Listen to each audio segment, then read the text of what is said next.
Former Secretary of State and Chairman of the Joint Chiefs of Staff, General Colin Powell, has died. The 84-year-old died of complications from COVID-19. He was vaccinated, but also had been treated for blood cancer, which compromises the immune system. Powell was the first African-American to serve as chairman of the Joint Chiefs of Staff and Secretary of State. But he did face scrutiny when he went before the UN and made the case for U.S. war against Iraq. Meg Oliver of CBS takes a look at Powell's life and service to the country. When President Bush appointed Colin Powell as Secretary of State, he became the highest-ranking African-American official in the history of the United States. His was a true American success story. His parents were Jamaican immigrants who raised him in the South Bronx. After graduating from the City College of New York, he took an Army commission and served in Vietnam.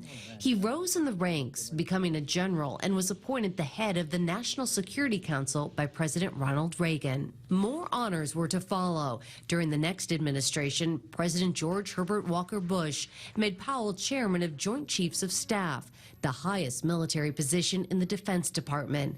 Again, Powell was the first African-American to hold the post. Operation Desert Storm in 1991 made Powell an even more familiar face. Our strategy to go after this army is very, very simple.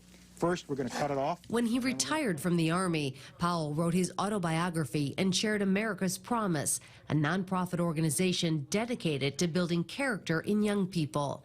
There was speculation he might run for president, but his wife, Alma, was against it. Then Powell was called upon by George W. Bush. I am honored to be given the opportunity to return to public service as the 65th Secretary of State. Though initially opposed to the idea, Powell agreed to go along with the Bush administration's plan to forcibly overthrow Saddam Hussein. Using his greatest asset, his popularity with the public, he went before the United Nations and the world to build a case for invading Iraq. Saddam Hussein and his regime are concealing their efforts to produce more weapons of mass destruction. Later, after the United States was firmly entrenched in the war, inaccuracies were found in Powell's speech, and the Bush administration said it acted on faulty intelligence. Powell admitted the UN speech was a painful blot on his record and pushed for reform in the intelligence community. I'm so proud that I have had this chance to serve my nation. In 2008, the longtime Republican made news when he endorsed Barack Obama for president. Powell spent his final years in the private sector, but he remained vocal on political issues that were important to him. Meg Oliver, CBS News, New York.